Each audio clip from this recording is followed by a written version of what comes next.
សូមអនុញ្ញាតក្រុមជំរុញចូលពេលមិនពេញយំដាំអង្គខ្សែព័ត៌មានអង្គភាព STV នៅគណៈវេលាម៉ោង8:10 នាទីខ្ញុំបានមកដល់ទីតាំងកន្លែងកើតហេតុមានករណីគ្រោះអ្នកចរាចរណ៍រវាងម៉ូតូនិងរថយន្តម៉ូតូ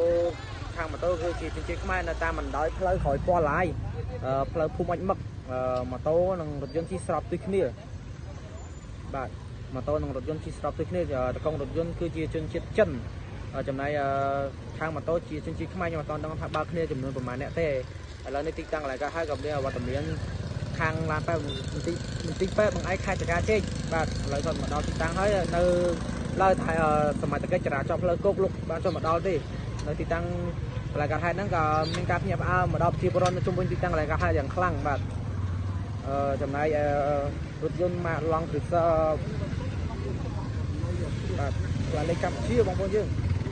លេខកម្ពុជាខ្ញុំមកដល់កំពុងដល់ខ្ញុំមកស្ដាយដឹងឈ្មោះផ្លាកលេខដែរបាទបងប្អូនយើងកាត់4ម៉ូតូអាសង់015ពាក់ផ្លាកលេខតកែវ 1E15 ចិត្តគុតតិចមួយកណាត់មុខឲ្យចំណាយរថយន្តតិចមួយចំហៀងខាងមុខដូចគ្នាបងប្អូនយើងទៅទីតាំងកន្លែងកើតហើយទទួលព័ត៌មានបឋមថាតកងរថយន្តគឺជាជនជាតិចិន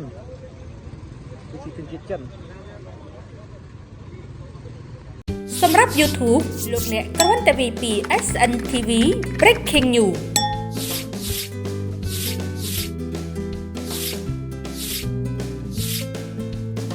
ចុច Like Subscribe និងរូបកណ្ដឹងជាការស្រេច